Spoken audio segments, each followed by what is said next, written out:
High, আজকে আমি করব চাউমিন। কিন্তু চাউমিন করতে গিয়ে দেখলাম যে ঘরে তো কিছুই পাচ্ছি না, শুধু পড়ে আছে সবজির মধ্যে কি আলু আর পেঁয়াজ।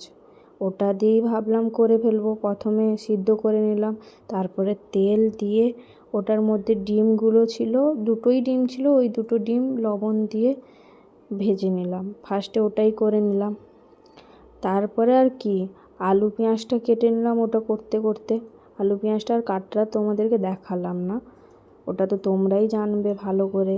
আলু এই কীরকম আলু ভাজার মতনই। তারপর আলু পেঁয়াজটা দিয়ে দিলাম, তারপরে দিয়ে দিলাম লঙ্কা দেওয়ার পর নেড়ে তারপরে ভাজতে রেখে দিলাম। আমার একটুখানি বেশি ভাজা হয়ে গেছে আলুটা, তোমরা একটু কম ভাজবে। সেটা ভাজা হয়ে যাওয়ার পর চাউমিনটা দিয়ে দিবে। চাউমিন দিয়ে দেওয়ার পর ওতে গুলানোর চেষ্টা করবে। আমার প্রচুর প্রবলেম হচ্ছিলো, একটু প্লিজ বড় করে জায়গাটা নেবে। রেডি হয়ে গেল।